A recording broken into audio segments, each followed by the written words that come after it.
Hey guys, it's Miss Seidel here. I was taking a look at some of your pedigree homeworks and I realized that we need to do a little bit more work and show an example probably of how we fill out a sex-linked recessive pedigree.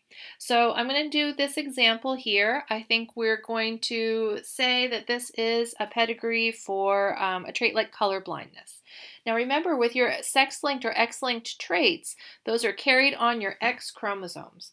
So with a sex-linked trait, we are going to be using genotypes using X's and Y's. So our males will all be XY or XB. We're going to say that that is the how we'll denote the affected allele for color blindness, XBY.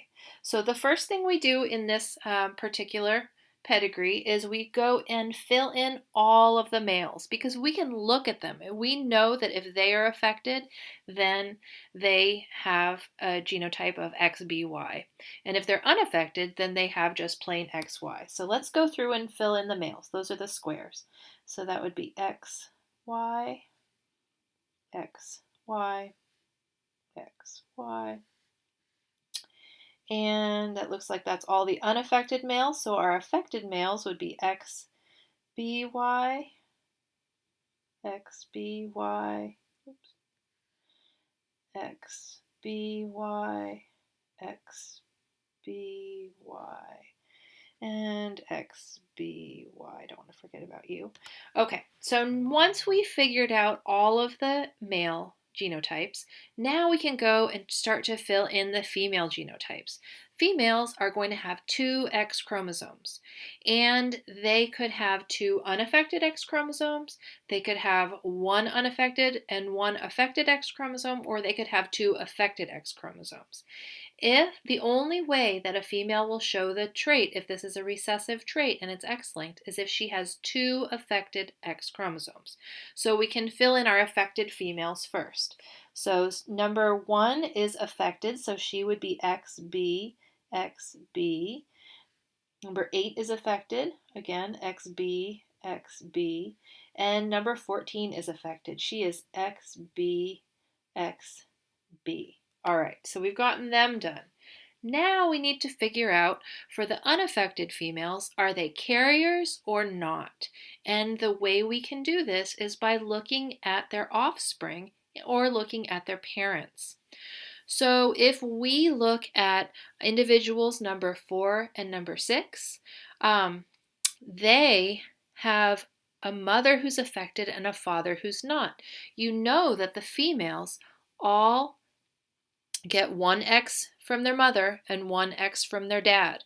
So the X from the dad, number 2, is an unaffected X. So that means that individuals number 4 and 6 will both have an unaffected X. But they can only get an affected X from their mother. So they'll also have XB and XB. So we filled those guys in. So they're both carriers. They don't show the trait, but they do have an affected X chromosome. So now we need to move down and look at individuals number 10 and 12. So they have a dad who is not affected, but their mom is a carrier. She could give them either an XB or just a plain X. So we know that they each have an X, but we don't know if the other one is XB or just plain X.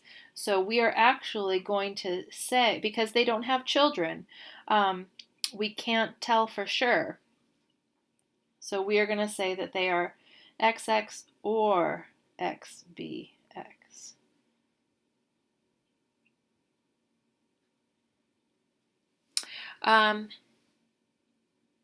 There we go. So there we've gone ahead and we've filled in all of the genotypes for everyone in that pedigree.